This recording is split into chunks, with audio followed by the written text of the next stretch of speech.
Good morning, everybody. We are live from the sanctuary. It has been one heck of a week. Let's see, we've got a couple animals that have needed a lot of extra care, and yep, there's Jack being happy. We recovered 2 lost dogs this week. One by accident, kinda. There's Mr. Butters. The dogs have been extra wild this morning. There's cats and deer and coyotes.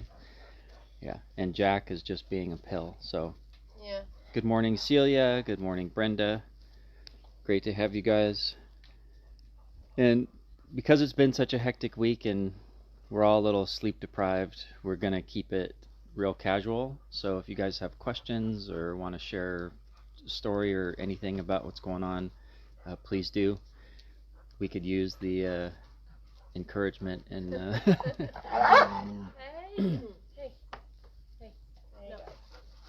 Gabby is a doggy magnet, Brenda. No. You don't need to be rude. Good morning, everybody. So yeah, as Cody said, it's been a heck of a week. We're generally have pretty full plates on a normal schedule, but it's been particularly grueling.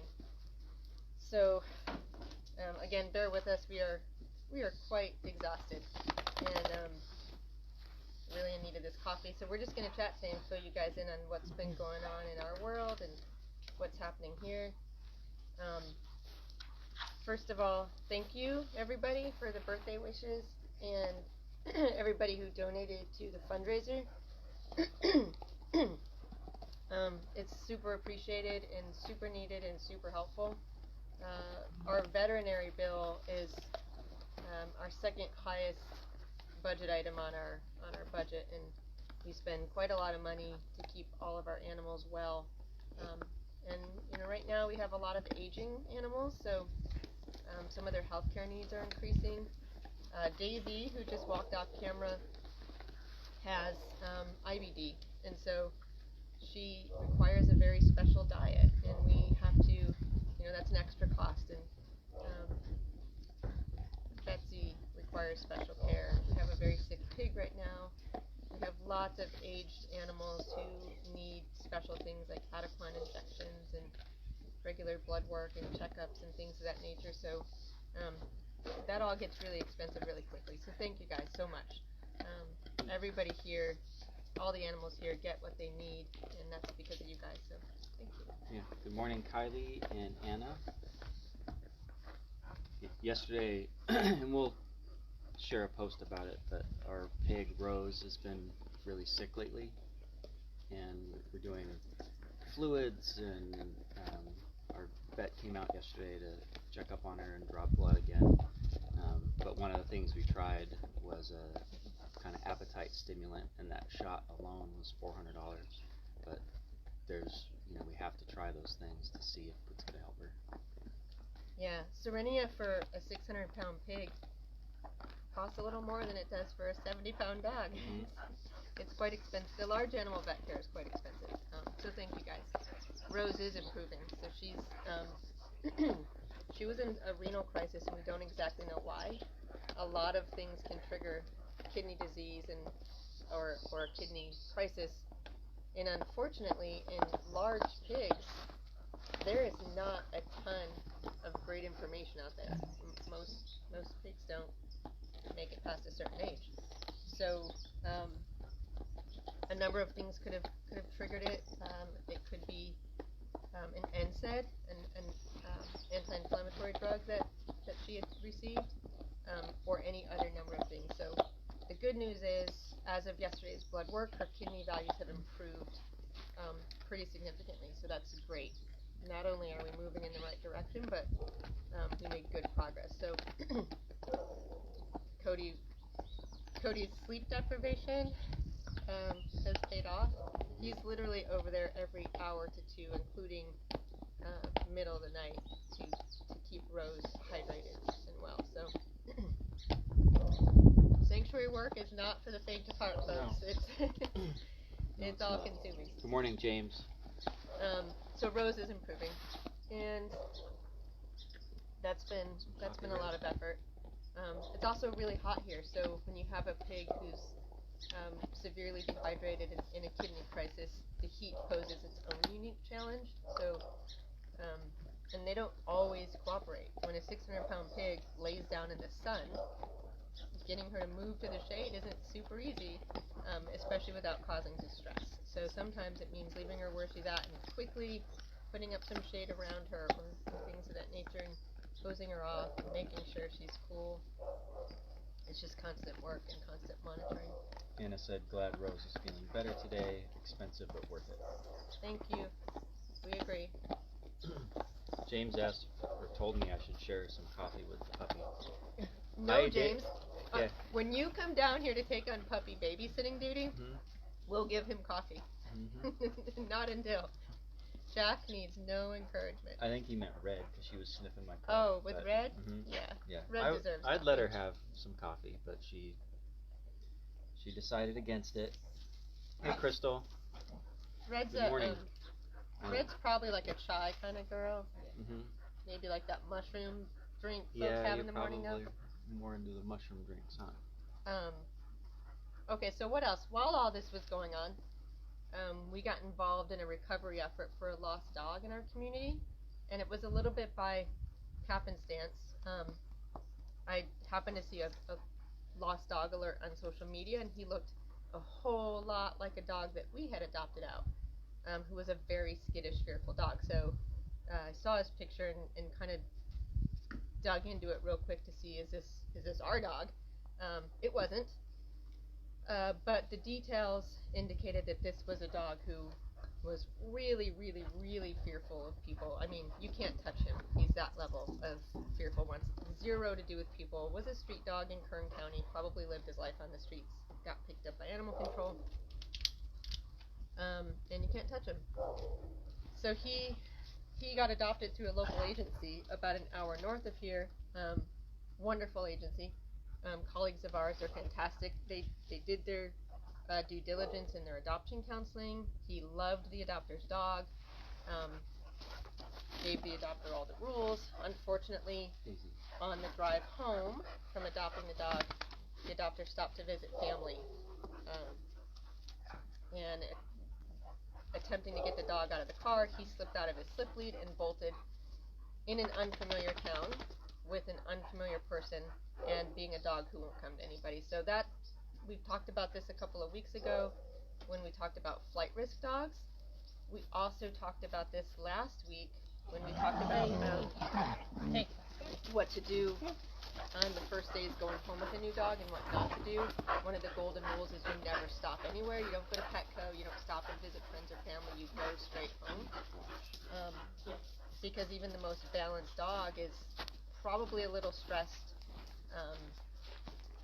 Maybe they're a little fearful. It's a big change. So anyway, it was really clear this dog was not going to just be found. He wasn't going to walk up to somebody and be caught or anything like that. So we reached out to Debbie Warren and Jeff Clinton. They're two local people. If you're local, you probably know them, who are just absolutely heroes in this field. Debbie's kind of a one-woman dog recovery expert. She has her own traps. She is retired and this is all she does, so she will literally do all-night stakeouts. She's amazing. And Jeff Clinton is a retired animal control officer from our county who is just absolutely willing to go the extra mile every single time, has a ton of skill and experience, super compassionate, and just an all-around amazing human being. So we recruited them, as well as some other folks from our community, Leah Marie, Gabby, who's off camera now, and formed a recovery team. And you're not catching a dog like that without it. So what that meant was immediately getting out social media alerts and flyers to the community because we need sightings. You absolutely must know where a dog like that is traveling.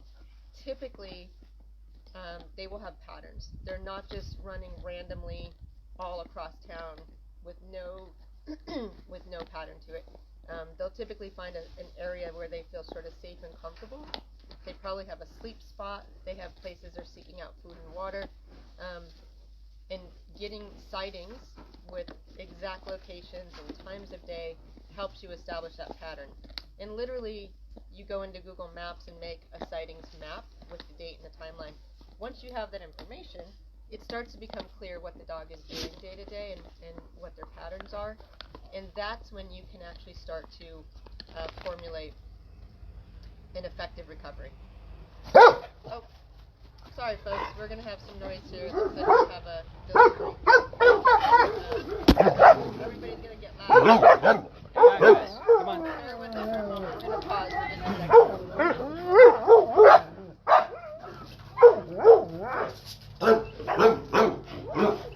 It's a guy delivering wood chips.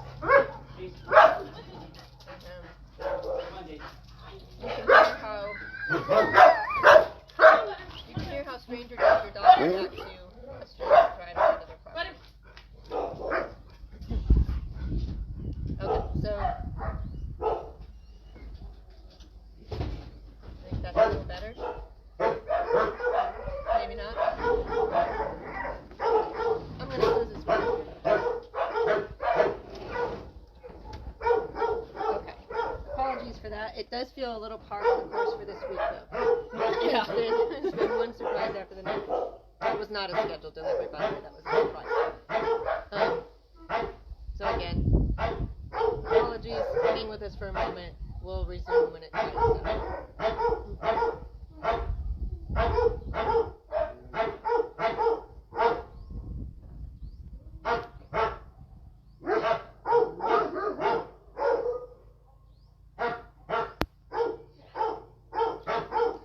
Don't leave. We'll be right back, folks. Daisy's more barking at the fact that no one's with her. Where does this truck go? I think it went to your guys' house. Why don't we? Do you think they'd be quite a bit right in? I don't know, especially when They drive out. out, it's gonna get loud again. Okay. We're gonna have to pause temporarily. You're gonna just start up when he drives out.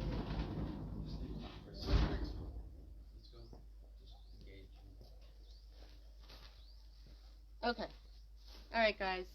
I hope you all stayed with us through that. I'm so sorry. And it might get loud again when the truck drives back out. So in any event, before you can determine how you're going to actually catch the dog, whether you're going to lure them with a person they know, not going to work in this case because this dog doesn't want anything to do with any person on the planet. A dog, either that they know, again, wasn't going to work in this case. He doesn't have a dog he knows. Or a food trap, which is what we did. You have to know where to put it. You can't just set a live trap randomly in a city and hope a dog's going to go into it. You've got to know pretty well what time and what place to put that trap. So that's what we did. We created the sightings map. We set a trap in the location it seemed like he was frequenting the most. And then we took shifts watching that trap, because that's the other thing, is you really need to monitor a live trap. Number one. Sorry if I missed it. Did you talk about flyering Windscape and getting the leasing office involved? Yeah. I didn't get to that part yet. Okay. Anyway, we set the trap in the place we thought that he was visiting most often, and then you monitor it, because you have to know if something's coming in there and stealing your food and setting the trap off, like the really charming little black cat who would just creep in a little bit without setting the trap but take some of the food, or wildlife. If you get wildlife stuck in the trap, they can hurt themselves trying to get out because they'll really panic. So you don't ever want to leave a live trap unmonitored. So that's what we did. God bless Debbie. She took the overnight shifts, and Many of them. yeah, after about a week-long effort, we finally got him. Peggy says that she can hardly hear us. Oh, Can anybody else? Yeah, is everybody Is anyone having else having trouble hearing us? hearing issues? And let us know if that's better. Go ahead and keep talking and all. Okay. How can other folks hear us? Is the sound okay? Just keep talking. Okay. All right. So, while Cody was busy giving a Thanks, pig James. fluids every 2 hours, I was joining a recovery effort to monitor traps and follow up on phone calls. Which brings me to just another thing I want to share about that. The area in our town where this dog had ended up kind of choosing as his sort of mainstay is an apartment complex called Windscape Village. And on a lot of recovery efforts, we've run into folks who are just not cooperative or willing when you're on private property. And, you know, some people have been just downright rude in the past. So you always, you know, sort of anticipate when you approach a leasing office or some kind of business and tell them you're doing a lost dog recovery, and you need to put up flyers, you need to put up traps and do stakeouts and all these things. Sometimes they just say no, and they don't want anything to do with that. This was completely not the case. The folks at Windscape Village were unbelievably and amazingly helpful and friendly and cooperative. They had their maintenance crew hang up the flyers for us in all the best places at the complex. They were more than happy to let us be on the grounds anytime, day or night, that we needed to. All of the residents were calling in sightings. They were all keeping a lookout for him. They all knew not to chase him. They would see us out there and say things like, "Oh, he was over by the pool an hour ago," and it was just really cool. It was a whole community of people trying to help this really fast, really smart, really elusive little dog, and we were really appreciative to them for that. And ultimately, that's what led to finding the better spot to be. Yeah, we would not have known where to place that trap without the residents giving us insight. So, if any of you are watching, or if this gets back to them, to all the residents of Windscape Village Apartments, thank you so much. All of those sightings mattered a lot. We wouldn't have caught them without that. So thanks for that. The truck is coming through right now. Okay. So just The delivery truck that showed up is leaving, folks. So apologies. It might get loud again for a moment. But the little guy was successfully caught at 4 a.m. in the trap, and he has been in the bathroom of the woman who trapped him, Debbie. because you can't move him. You can't put a leash or a collar on him. So moving a A to B is not really easy to do. Pause there for a moment. Yeah, you can hear the big bark. That's Big Al doing what he does best. James says he loves hearing the bark. Oh. Well, good. Maybe we'll do an ambiance video of barking sanctuary dogs. Be 3 hours of barking. But do we do different barks though? Yeah, it would change. It would Okay. shift and be different dogs. And this is what it sounds like when there's a delivery truck. This is what it sounds like when there's a when the cat bicycle has walked rider by. or when a cat. Yeah. Or a squirrel alert? Yes, there are squirrelers. There's all the different barks. Anyway, Hammy is his name, and he is in Debbie Warren's bathroom since 4 a.m. 2 nights ago. But he arrives here today. So we've been also working to get a secure setup for him, which will look like him sleeping in a crate in our home and then being moved via a carrier to an outdoor, extremely secure space for his outdoor play yard, where we can hopefully get a dog buddy for him. He really loves other dogs, particularly little dogs, and that's going to be the bridge for us. He's not going to want a single thing to do with us, and we're going to need to bring in another dog that he can bond to and play with, and then use that bridge to establish some trust and build a connection, and then eventually find his forever home. But that adoption process will look a lot different, and it will be very slow, because he is what we call a severe flight risk dog, and if he's out there, you're not getting him without a massive effort. So and you know, sometimes you don't, even with an effort like that, there have been plenty of shelter dogs who were just like him, who were never seen again, and it's really sad. And we just have to be really mindful when those dogs go home of how they go home. And Brenda wanted to know what kind of bait did we use to catch him? all kinds. So we had cat food in there, like wet cat food. It tends to smell more than dog food, so you want food that's carries a really strong smell from a distance. Debbie had meatballs that she would warm up in her oven and bring them in an insulated bag right before she got out there, so that it would be warm meatballs.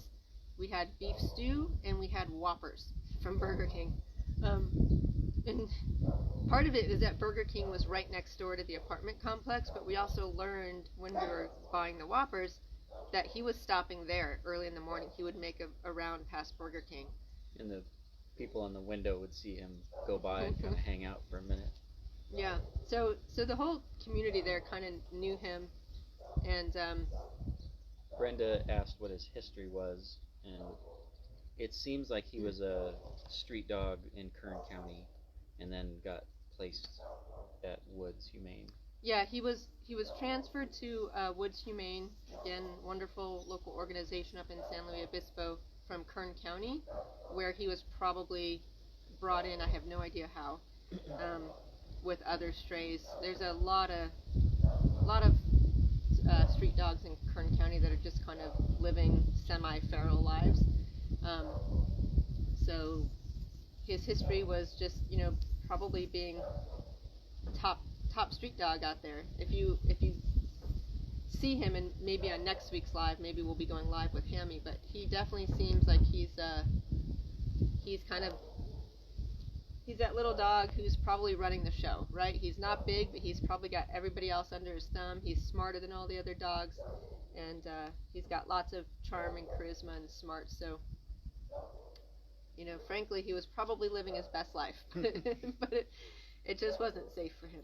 And come winter time, he would have been a pretty unhappy camper when the rain rolled in. So we're happy we got him, and now we just need to start the long, slow path of showing him that humans are okay, and building a bond there, and then helping him find his forever home safely.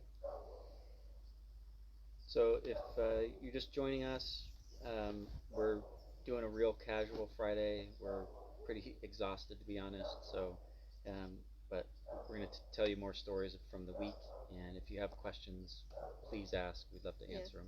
Questions about anything. Doesn't have to be about any of the stuff we're talking about, but just yeah, have a nice and chat. for the big part of the beginning of the week, it was all focused on how are we going to get Hammy, and our sick pig Rose. So that's been the two biggest things.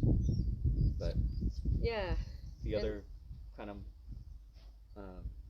thing that happened this week was Raja turned 15, and that was, he's the last dog left of our first big rescue. So he's the last dog left here. There's one more who's Charlie up in Oregon. That's from true. that 13 dog rescue is still alive as well, but they're the last two. So we'll try to get him on camera soon, so you guys can see him and meet him. But he's kind of hobbling around, but he's doing really good. Sort of Just had a checkup recently, and his blood work was fantastic. blood work is great, and heart and lungs sound great, and he's happy, and he's got his schedule. Hi guys, it's all gone. If the truck is all gone, Until next time. Yeah. Oh goodness. Little Jack. Oh Jack. Yeah. So, what else is going on here? Steve, our newest resident, is settling in really nicely. I don't know if Cody or Gabby want to just say anything about what they've been doing with him, or what that process has looked like. Yeah, Gabby, why don't you come sit and share? Steve's been really. I wanted to be, Oh, hey Gabby. I wanted to be uber creepy. This is Gabby's drive-up service. If you like a good cup of coffee, maybe a donut or a cinnamon roll, you can just come up to this window and get it. I mean, we do have cherry turnovers. Cherry turnovers, folks. Steve has been doing really good. We have been slowly integrating him like inside the barn, so he's getting to hang out in rooms. Yesterday was the first day that he actually pulled me to Ollie's room where he wanted to hang out for the rest of the day, which was really nice because the first week of him slowly starting to get used to it, he would kick on the door, he would humph, he would just be super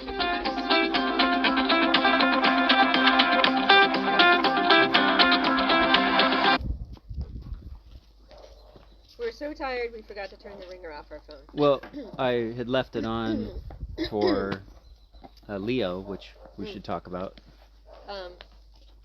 So, just in case what Gabby's saying doesn't make perfect sense to everybody, Steve's space, which if you watched last week you saw, is a little detached cottage with a big yard around it.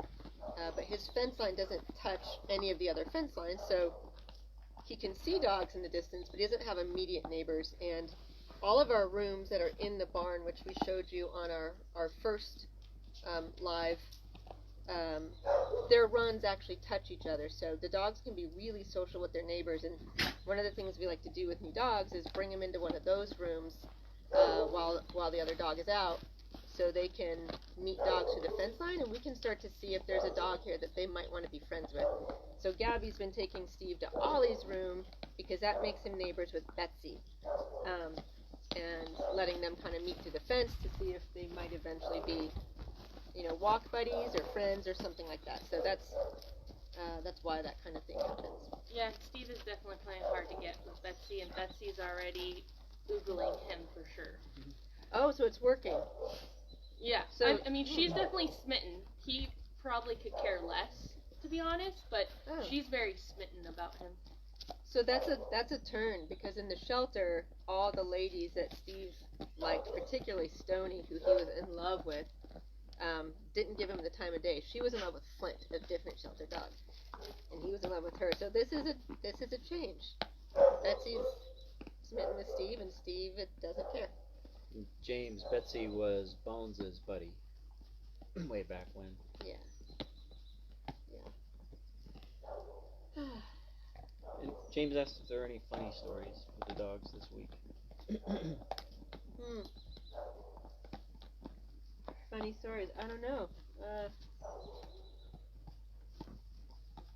Ollie ate a couch this week. Oh yeah, that was. We just got him a new couch, and whether it was a rodent in it or something outside, and he decided to take the cushions and grab them and run outside. He left a winter wonderland of fluff for Gabby yesterday. Yeah, I'm still trying to figure out, how did he get the cushion to the outdoor run? He pulled it through the dog door, I know that. Oh. It was a big couch cushion, and he pulled it through a small dog door.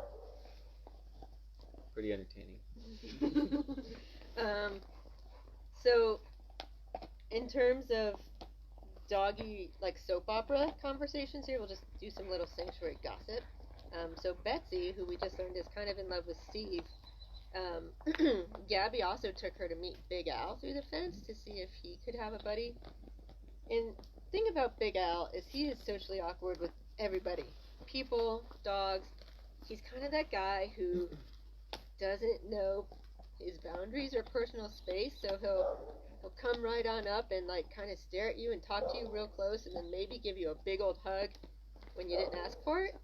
So when Gabby took Betsy to meet Big Al, he just stared at her, like not a hard stare, not a mean weird doggy stare, but like just I really like you and want to be your friend. I'm just gonna stare at you. And Betsy was kind of turned off by that and then barked at him like, dude, quit being weird. So it's kind of fun getting to watch this little like soap opera drama of all the animals and their relationships here at the sanctuary. I wish we had a way to share that in real time with everybody, because seeing that unfold is maybe we'll try to capture more of that piece of it. We really need to revise Because it is just Tire like Town. a village of 100 different personalities and how they interact with each other. It's Tire Town. Mhm. So if you don't know what Tire Town is, our main front play yard across the way has a big tire in it that the dogs climb on, and many years ago when dogs were out playing, there was a dog named Clifford, and he would always stand on that tire. And Cody just made an off-the-cuff remark one day and said he's the mayor of Tire Town, and that was that. We started a whole like sort of soap opera series called Tire Town. We had the Tire Town Tribune, we had reporters, we had a mayor, we had Election. we had an election for the mayor, all the stuff, and we would just share all the little dramas of what was happening in Tire Town. And it was really, really fun. It took a lot of time and energy, and then we got super busy and it kind of fell by the wayside, but Maybe we'll bring it back. we'd love to bring it back because it's fun to share just those little details about the dogs' lives and their personalities, who they are.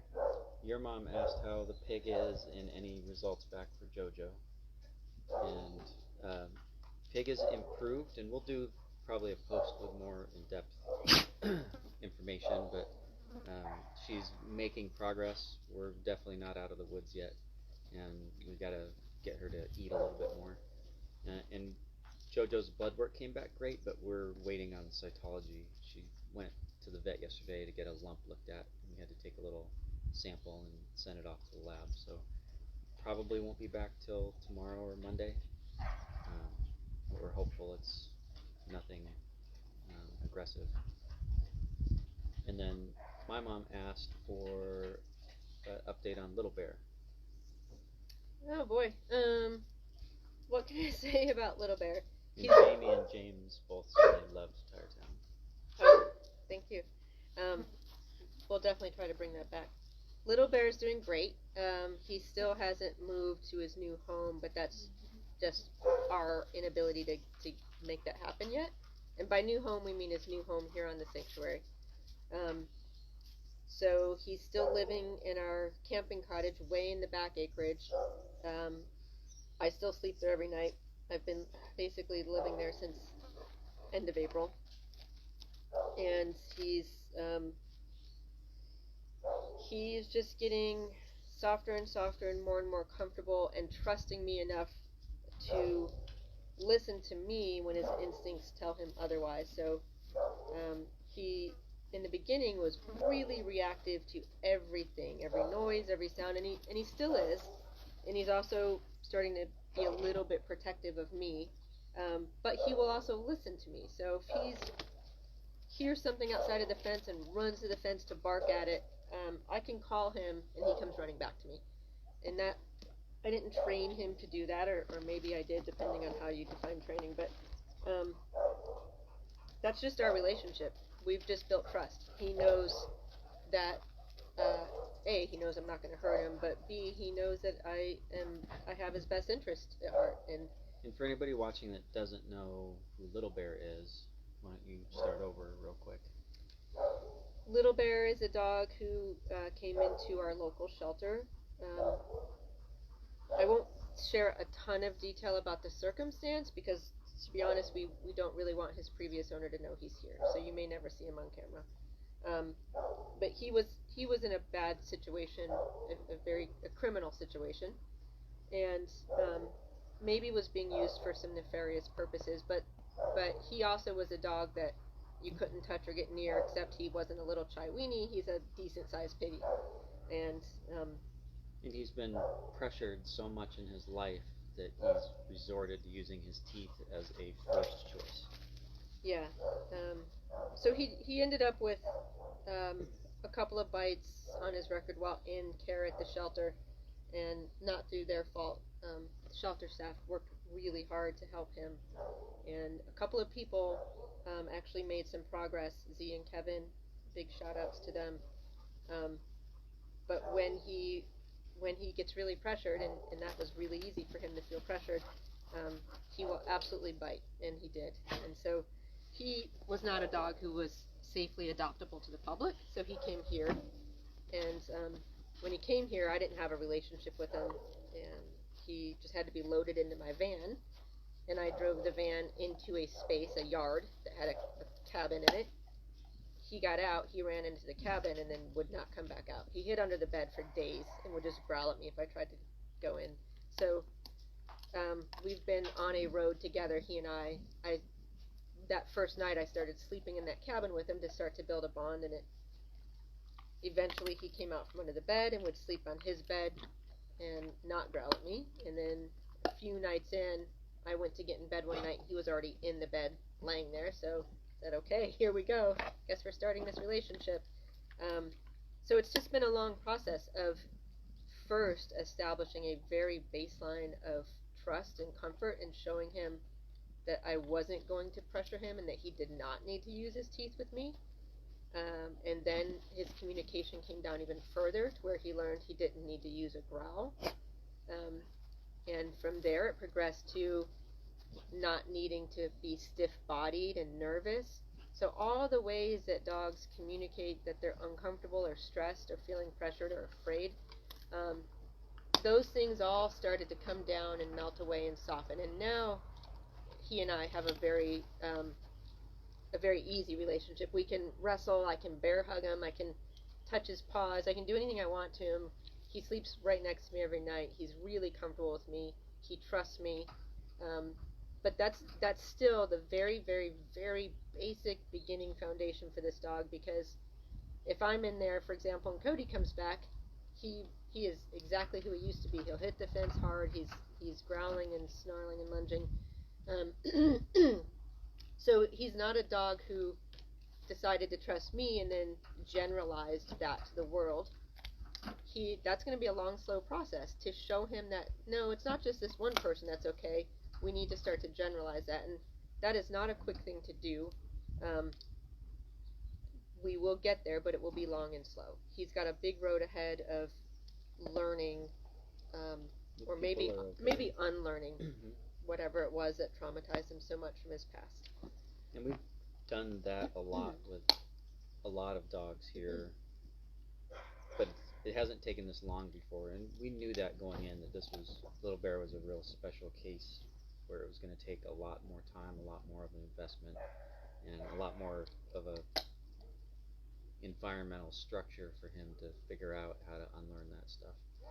Yeah, the thing is so many of the dogs that come here, like Steve and Big Al and Little Bear and Hammy, who's going to come later today, they're all dogs who had behaviors with people that were deemed, unadoptable or unsafe or inappropriate, but they're so different from one another. There's nothing about those 4 dogs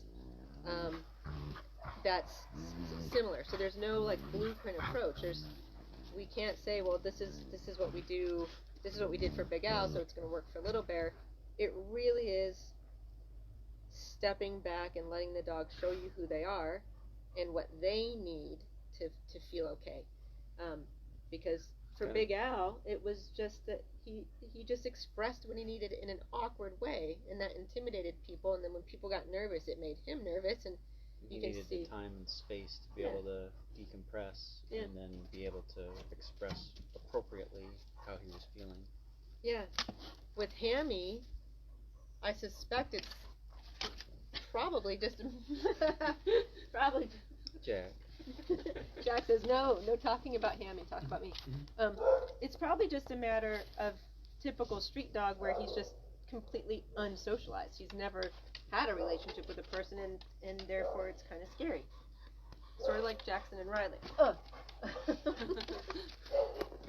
So for him, it'll just, more than likely be that process of slowly introducing him to humans using his bridge, which is the other dog. For Little Bear, there's significant trauma and a reason to distrust humans, so there's all of that to undo. And then Steve is kind of in the middle of that, where he's learning to trust quickly, but all of the environmental factors have to be the way that he needs them. As soon as you introduce a new piece, that his comfort level goes away, and we're still working on building that. Yeah, so Come on. Come on, Jackaroo.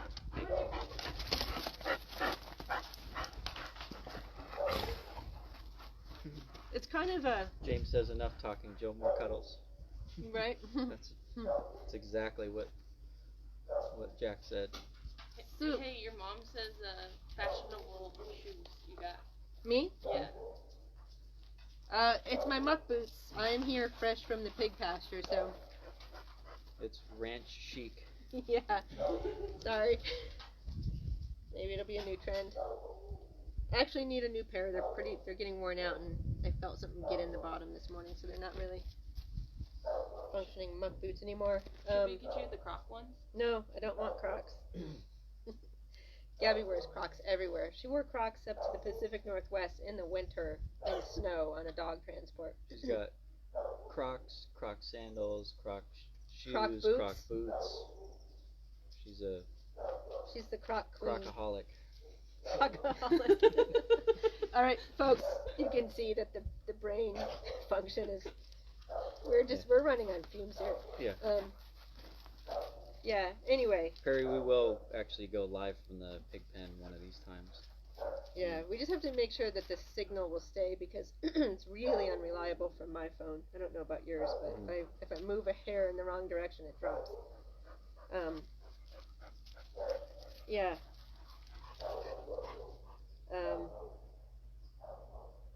I know we often say that with the dogs at the sanctuary, our approach is to kind of do nothing and take a step back and watch them, and it is, and that might sound like it's, we're just sitting around drinking coffee all day, but it's actually a lot of work and a big investment to take the time and to be present enough and paying enough attention with all the other distractions in our world to really get to know these dogs, observe the things we need to observe, and catch the moments we need to catch, because oftentimes when a dog is communicating who they are and what they need, we miss it, either because we're busy or distracted or not paying attention, or we just didn't recognize it. So spending enough time and trying to be quiet and still and observe to understand these dogs and let them show us what they need is work, and it's time consuming, and it's hard.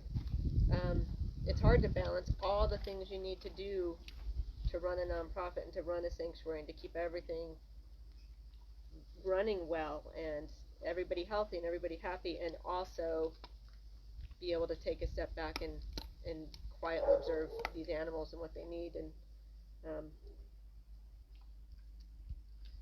I was having a conversation with somebody earlier this week, and I stopped mid-sentence talking to them and turned my head to watch what a dog was doing and noted that, and the person was like, "What are you doing?" Like, I just kind of drifted off, just paying attention to what the dog was doing.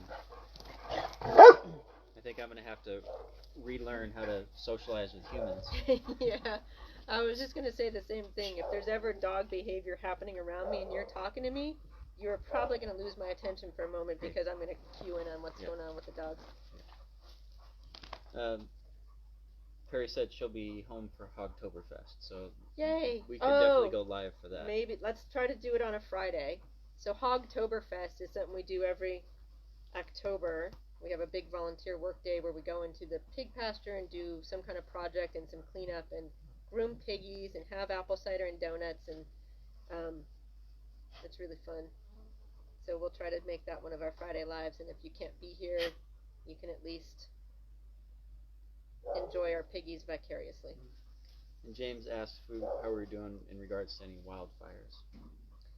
We're pretty insulated at the moment. There haven't been any around, this county, but, we're seeing the stories from all over the state, many states, Oregon and... Yeah. I mean, we had a lot of more rain this year, and it went longer into the season than it typically does. So right now we're in our real dry season, but it started later than it usually does, which is great. But this is the time that we always kind of hold our breath until November when the rain comes back.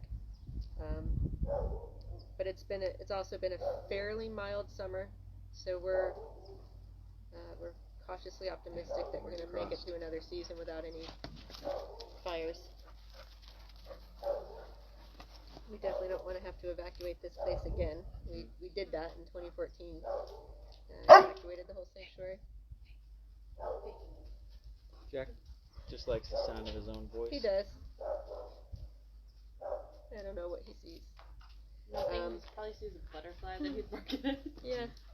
So once we finish this, what we will be doing is going to finish getting Hammy's space ready.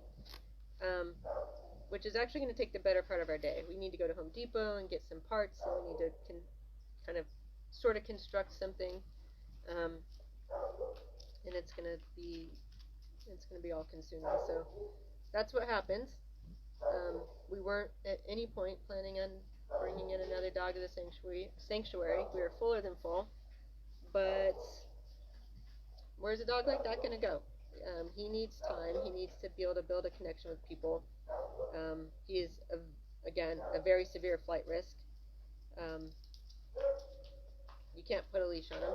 So this is kind of the safest place for him to land. And we're just going to have to figure it out and make that work. Good job, Daisy. Yeah. So that's what we'll be up to. And taking care of Rose. And all the rest of them. Yeah, Daisy, Jill mentioned earlier that she has IBD, and she has a lot of inflammation in her intestines, and we've done several visits to the vet trying to kind of get to the bottom of it, and we were able to send a sample off and confirm that recently. But what that did was allowed us to look at her diet and kind of change her diet and make sure she was getting a few more of the digestive supplements and find that kind of perfect water ratio, protein ratio, fat ratio, and she's really doing well. You know, she was having trouble putting weight on, kind of chronic diarrhea, and now we've kind of gotten past that. So just it took a long time to figure out what exactly that was with the right pieces of information, but now she's filling out, and she's so much happier too. You could tell that she was irritated when her stomach was hurting. Do you want to turn the camera, Gabby? And this is what Butter. Oh, he left. We were going to show you what Butters had planned for the rest of the day. He was about to dig himself a nice soft dirt spot, but he thought better of it. And he's sitting over there. Oh, Jack.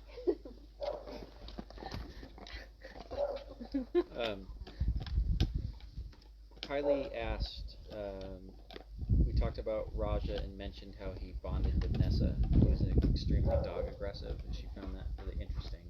She was wondering how Nessa was able to bond with Raja. And that's a really good question. Yeah. There's frequently when we work with really dog aggressive dogs, they're in a home and they're bonded to one other dog, and then but they can't generalize that to any other dog. And we'll tell Nessa and Raja's story, and that will kind of probably give you some insight of how that happens sometimes. Yeah. So Raja, just really quickly, Nessa, probably the aggression stimulated from being insecure around other dogs, just sort of anticipating what might go wrong and kind of preempting that by coming out swinging. Raja, who was both smaller than her and younger, but also just very really kind of puppy-like in terms of being really submissive, really just sort of shy, was just the perfect dog temperament and energy for her, and it was not deliberate. We didn't introduce them. They actually met in the back of my Jeep on the way home from the shelter. So by the way, this was our first rescue of a, oh, coffee overboard. Okay, tip, don't set your coffee on a Corunda bed with 4 dogs if you do want to finish it. Well, but James Red's getting the coffee, he suggested. Yeah. James, you must have willed it. When we started in 2009 and brought this group of 13 dogs home, we were brand new, we didn't know anything. It's the first time I'd ever met a pitty in my life. And there were 13 dogs at a local shelter that were going to be euthanized that weekend for space because the shelter was full. And so we lived on a 20-acre ranch. We had lots of bedrooms. We had a detached guest house. And so Cody and I were like, oh yeah, we can just take all 13. we didn't know anything. We were super naive.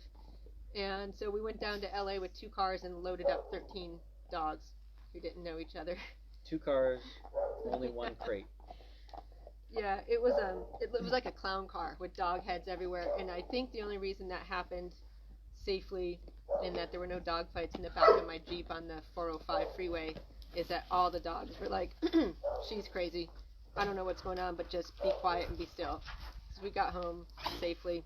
But Nessa and Raja met in the back of my Jeep and maybe decided, okay, it's you and I.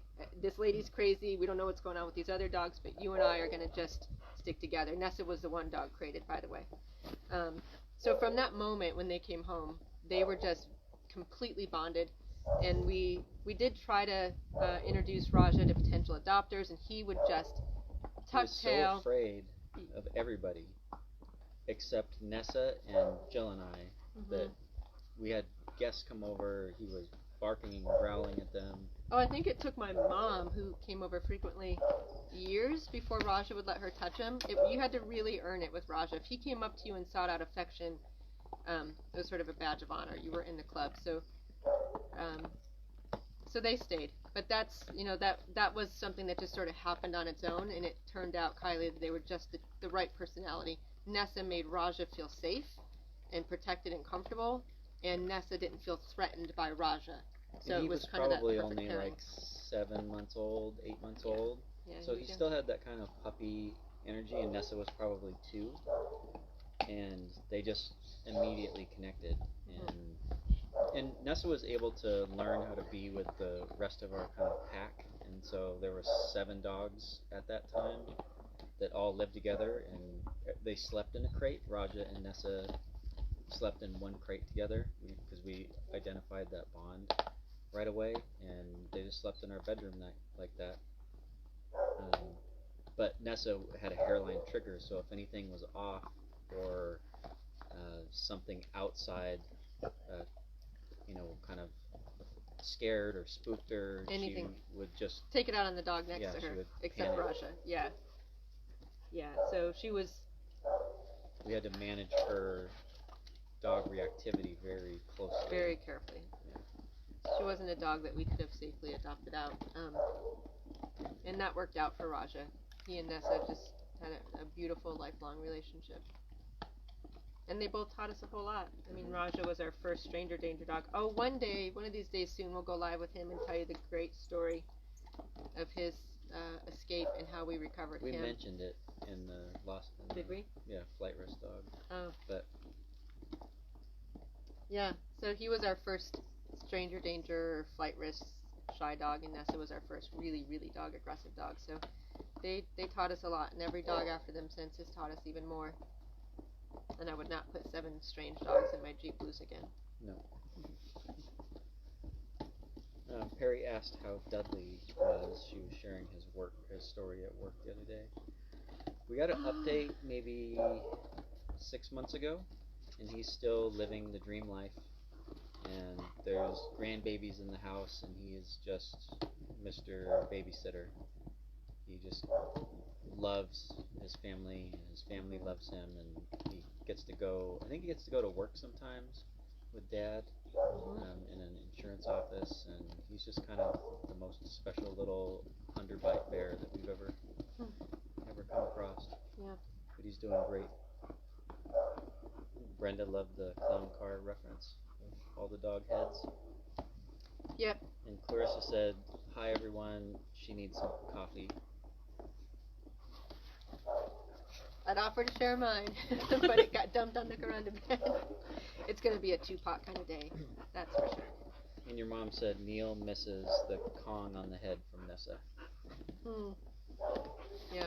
Nessa was iconic around here for carrying a Kong, a big black one. It was literally never out of her mouth, and that's not an exaggeration.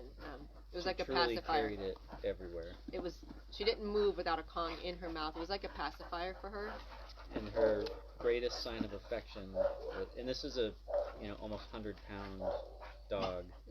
She Huge. would bring her Kong, and then she would stand up above you while you were sitting down and put the Kong on your head. And she would just sit there as if like, this is the only way I can share this toy with you is by rubbing it on your head. Yeah. After she passed, Raja, when he finds a Kong, He gets real excited. he gets real excited and he'll carry it and just kind of lay with it, and I think it's sort of his it's kind of his tribute to Nessa, because he never really cared about them when she was alive and had her Kong. Well, she probably didn't let him. Well, she might not have let him. Yeah. Yeah. All right. Lots of special dogs. Yeah. It's been a very long journey with a lot of amazing animals and people who've come in our lives, out of our lives, taught us so much. And Thanks, Anna. Anna said, she says it all the time, but thanks for our huge hearts. thank you for yours, Anna. Thanks for sticking with us today, guys. This one was a little tough. I hope it was easier to listen to than it was to say, because I don't know how much sense we made or how coherent we've been, but Lise just joined and she said, joining late, everyone seems so relaxed. Nice. well, everyone's just really tired, Lise, except the dogs who are not. You missed the surprise delivery truck and the dogs getting rambunctious and me spilling my coffee and then Red drinking it. Yeah, we're pretty tired, Lise, so we just kind of doing a catch up today and sharing what the week has been like. All right, guys. Well, we need to. Brenda asked if Yeah. we have an area where we lay the dogs to rest. A few areas actually. Our main area there's a big hill behind the main house, and it's along the walk path as you're walking dogs back. And the first dog to be buried there was our lab Otis, who we had before we started Shadows Fun, and he really helped us by being a welcoming dog and sharing everything, our time, his bed, his toys, everything with the rescue dogs that came in. So we always called him a king among dogs. And when he passed, we buried him on that hill behind our house and named it the Hill of Kings. So that's where many of the sanctuary residents are buried, and also some shelter dogs who didn't have a home ended up being buried there. And we have a tradition, when a dog passes here, we light a lantern and then we light a candle in our window. So there's a connection between the points of light.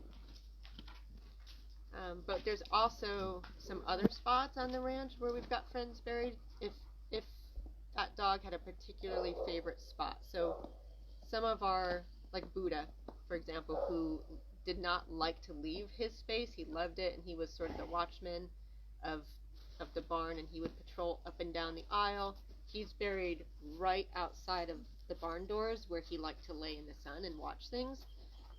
Right out front we have Diesel and Shadow buried, who lived in this space for years and were the mascots here.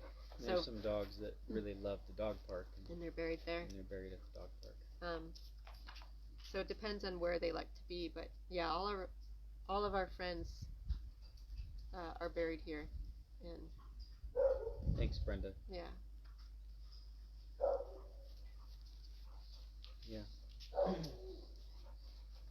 Well, the day, Lise, is just, it feels really relaxed. Like the birds aren't chirping very loud, but we see them kind of flying around.